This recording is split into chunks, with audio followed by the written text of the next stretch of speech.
Good morning students, हमारा chapter number 9 चल रहा है चेंजेस अराउंड अस।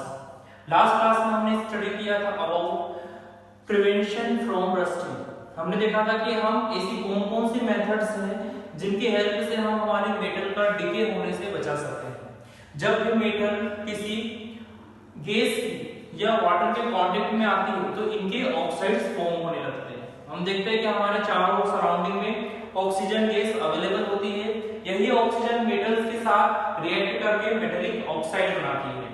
हमने देखा है कि जो आयरन होता है उसके ऊपर कुछ समय के बाद जैसे जैसे ये एयर और वाटर के कांटेक्ट में आती है तो एक रेड या येलो कलर की लेयर फॉर्म होने लगती है। यही जो लेयर है यही क्या कहलाती है? रस्टिंग, या कहें धातु के ऊपर जंग लगना। तो हम इसे कैसे प्रिवेंट कर सकते हैं? With the help of grease. यदि हम ग्रीस की एक लेयर इस मेटल के ऊपर अप्लाई कर दें तो ये प्रिवेंट हो सकती है, क्योंकि हमारा मेटल डायरेक्ट एयर और वाटर के कांटेक्ट में नहीं आए।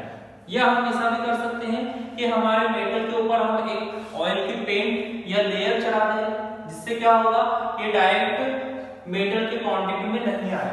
मींस हमने क्या किया है, एक ऑब्स्टेकल्स बनाया है किसके बीच में? मेटल और सराउंडिंग के बीच में, जिसकी हेल्प से ये प्रिवेंट रहते हैं, इनका बचाव हम आसानी से कर सकते हैं।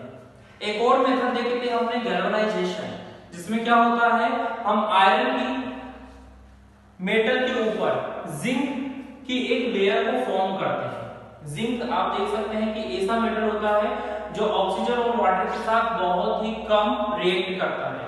मींस यदि हम आयरन के ऊपर जिंक की एक लेयर चढ़ा दें तो उससे भी हमारी मेटल प्रोटेक्ट रह सकती है। तो इसी प्रोसेस को हमने कहा था गैल्वेनाइजेशन। फिर हमने देखा था अलॉय। अलॉय क्या होते हैं? मिश्र धातु, या कहें मिक्सचर्स ऑफ मेटल, जहां पर हम क्या करते हैं, एक या एक, दो या दो से ज्यादा मेटल्स को हम लेते हैं और एक डेफिनेट प्रोपोर्शन में मिक्स करते हैं, जिसकी हेल्प से उनकी स्ट्रेंथ, उनकी क्वालिटीज और उनके अवेलेबिलिटी को हम काफी ज्यादा समय तक के लिए बढ़ा के रख सकते हैं। For example stainless steel. Stainless steel एक ऐसा अलॉय होता है जो ज्यादातर हमारे किचन अप्लायंस को बनाने के लिए यूज होता है। मींस यहाँ पर हम किसका यूज करते हैं? स्टेनलेस स्टील का, जो स्टील से काफी ज्यादा क्या होता है? हार्ड होता है, रिजिड होता है, और इनके बनाए हुए इक्विपमेंट काफी ज्यादा समय तक चलते हैं। आज हम स्टडी करेंगे टाइप्स ऑफ रिएक्शन। हम देखेंगे कि रिएक्शंस कितने टाइप की होती हैं। तो टाइप्स ऑफ रिएक्शन से पहले हम जानेंगे कि रिएक्शन क्या होती है। रिएक्शन मींस एक्शन का रिएक्शन। जब भी दो या दो से ज्यादा कंपाउंड या कहें हम एटम्स एक दूसरे से मिलते हैं तो कुछ ना कुछ रिएक्ट करते हैं। आपने देखा है कि जो हमारा मेटल है ऑक्सीजन के साथ रिएक्शन करके क्या प्रोड्यूस करता है? Metallic oxide. मींस यहाँ पर क्या हुआ है, दो या दो से ज्यादा कंपोनेंट या कहें एजेंट मिलकर क्या बना रहे हैं? कोई नया ही प्रोडक्ट फॉर्म कर रहे हैं, तो इसे हम क्या कहेंगे? रिएक्शन कहेंगे। या हम ऐसा भी कह सकते हैं कि जब कोई भी केमिकल रिएक्शन होती है तो गैस इवॉल्व होती है। जब मेटल की एसिड के साथ रिएक्शन होती है तो हाइड्रोजन गैस रिलीज होती है। मींस यहाँ पर भी क्या हुआ है, कोई ना कोई रिएक्शन हुई है, तभी तो गैस क्या हुई है? इमिट हुई है। या हम देख सकते हैं कि जब लिक्विड्स की रिएक्शन होती है तो एयर बबल्स बनते हैं। मींस वहां से भी क्या निकल रही है? क्या हो रहा है? गैस रिलीज हो रही है। तो ये कुछ इंडिकेटर है जिनकी हेल्प से हम जान सकते हैं कि रिएक्शन हो रही है। और रिएक्शन क्या होती है? जब भी दो या दो से ज्यादा एजेंट मिलकर एक तीसरा प्रोडक्ट फॉर्म करते हैं, तो इस पूरी प्रोसेस को हम कहते हैं रिएक्शन। तो देखते हैं सबसे पहला जो टाइप होता है वो क्या है? Decomposition reaction. डीकंपोजिशन रिएक्शन कब होती है?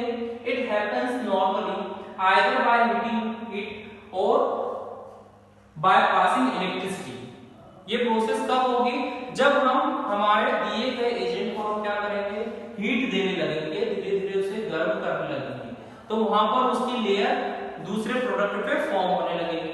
या हम देखें जब हम किसी सब्सटेंस को इलेक्ट्रिसिटी सप्लाई करते हैं तब ये डिकम्पोजिशन रिएक्शन होती है। मान लीजिए हमारे पास एक कंपाउंड है XY, हमने इसे हीट दी या कहें इलेक्ट्रिसिटी दी, तो धीरे धीरे क्या होने लगता है? इनके बीच का जो बॉन्ड है, इंटरमॉलिक्यूलर बॉन्ड है, ये क्या होने लगता है? ब्रेक होने लगता है। जैसे जैसे x और y को एनर्जी मिलेगी तो ये एक दूसरे से अलग होंगे, क्योंकि इनकी बाइंडिंग एनर्जी क्या हो जाएगी, कम हो जाएगी, और इनकी जो इनिशियल एनर्जी है जो हम हीट की हेल्प से दे रहे हैं वो काफी इंक्रीज हो जाएगी। तो इन दोनों के बीच का जो बॉन्ड है वो टूट जाएगा और x अलग हो जाएगा और y अलग हो जाएगा। तो यहाँ पर क्या हुआ है, डीकंपोजिशन हुआ, कंपोजिशन का जस्ट अपोजिट। दूसरी रिएक्शन होती है सिंथेसिस रिएक्शन। अब सिंथेसिस रिएक्शन क्या होगी, डीकंपोजिशन रिएक्शन का जस्ट अपोजिट। जब हमारे दो कंपोनेंट x और y एक दूसरे से रिएक्ट करके एक तीसरा प्रोडक्ट फॉर्म कर रहे हैं, x और y मिलकर क्या प्रोडक्ट फॉर्म कर रहे हैं, xy। आप देख सकते हैं यहाँ पर हमने x को इंडिविजुअल लिया है, y को अलग लिया है। अब ये दोनों रिएक्ट कर रहे हैं, क्या बना रहे हैं, xy।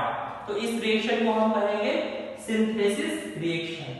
थर्ड रिएक्शन होती है कंबशन रिएक्शन। कंबशन मींस जलना, किसी भी पदार्थ का जलना क्या कहलाता है, कंबशन कहलाता है। आप देखेंगे जो वुड का पीस होता है, जैसे जैसे हम इसको हीट देते हैं, ऑक्सीजन मिलती है, तो वो क्या होता है, बर्न होने लगता है। क्या हो रहा है, वुड का पीस बर्न होने लग रहा है, मींस यहाँ पर क्या हो रहा है, कंबशन स्टार्ट हो रहा है। मींस किसी भी कंबशन रिएक्शन के लिए वहां पर ऑक्सीजन गैस होना काफी नेसेसरी होता है, क्योंकि ऑक्सीजन की हेल्प से ही कंबशन की प्रोसेस स्टार्ट होती है। तो जब भी ऑक्सीजन किसी हाइड्रो कंपाउंड के साथ रिएक्ट करती है तो क्या होता है, कंबशन होता है, उसमें ज्वलन होने, वो पदार्थ ज्वलनशील होने लगता है, उसके अंदर फ्लेम प्रोड्यूस होती है। आप देख सकते हैं यहाँ पर हमने लिया है मीथेन, जिसका रिएक्शन हम करा रहे हैं ऑक्सीजन के साथ। जब भी मीथेन गैस की रिएक्शन ऑक्सीजन के साथ होती है तो क्या बनता है, कार्बन डाइऑक्साइड बनता है और वाटर के मॉलिक्यूल बनते हैं। क्या होगा, मीथेन का फॉर्मूला CH4, ये किसे रिएक्ट कर रहा है, ऑक्सीजन गैस के मॉलिक्यूल्स के साथ, और क्या प्रोड्यूस कर रहे हैं, CO2 गैस प्लस वाटर के मॉलिक्यूल्स। अब जो हमारी नेक्स्ट रिएक्शन होती है उसे हम कहते हैं single displacement reaction. Displacement means यदि कोई ऑब्जेक्ट इस प्लेस पर है तो हम उसे उठाकर दूसरे प्लेस पे रख दें, तो क्या हो रहा है, उसका प्लेस चेंज हो रहा है, मींस जो उसकी ओरिजिनल पोजीशन थी उसमें क्या हो रहा है, डेविएशन हो रहा है, वो क्या हो रहा है, अपनी मेन पोजीशन से अलग हो रहा है। तो डिस्प्लेसमेंट में क्या होगा, हम एक ऑब्जेक्ट को दूसरी जगह प्लेस्ड करते हैं। तो सिंगल डिस्प्लेसमेंट रिएक्शन मींस जहां पर डिस्प्लेसमेंट सिर्फ एक बार हुआ। It is a substitution reaction. It is a reaction where one compound takes a substance from another compound.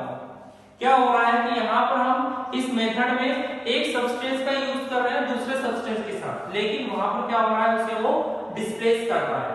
For example, यदि हम माने कि हम x की रिएक्शन yz के साथ कर रहे हैं तो क्या होगा, यहाँ पर y और z में से कोई एक हमारा एजेंट अलग हो जाएगा और x इसके साथ कंबाइन हो जाएगा। तो देखिए यहाँ पर क्या बना, x y प्लस z अलग हो गया, मींस यहाँ पर जो z का प्लेस था y के साथ था, ये डिस्प्लेस हो गया और y ने किसके साथ रिएक्शन की है, x के साथ। तो एक नया प्रोडक्ट क्या बना, x y प्लस z। हमें दिया क्या था, x प्लस yz, ये किसमें कन्वर्ट हो गया, xy प्लस z में। अब डबल डिस्प्लेसमेंट रिएक्शन ऐसी होगी जहां पर दोनों एजेंट एक दूसरे से रिप्लेस होंगे, मींस उनका प्लेस चेंज होगा। It is also called a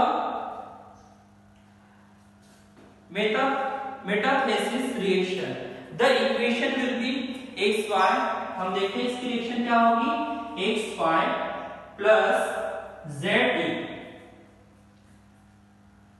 ये क्या फॉर्म करेगा, xz फॉर्म करेगा प्लस ye।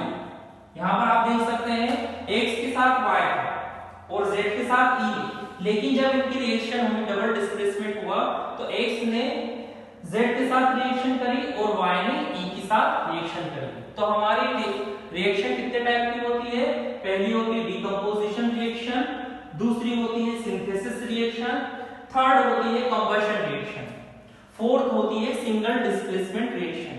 और फिफ्थ रिएक्शन होती है हमारी डबल डिस्प्लेसमेंट रिएक्शन।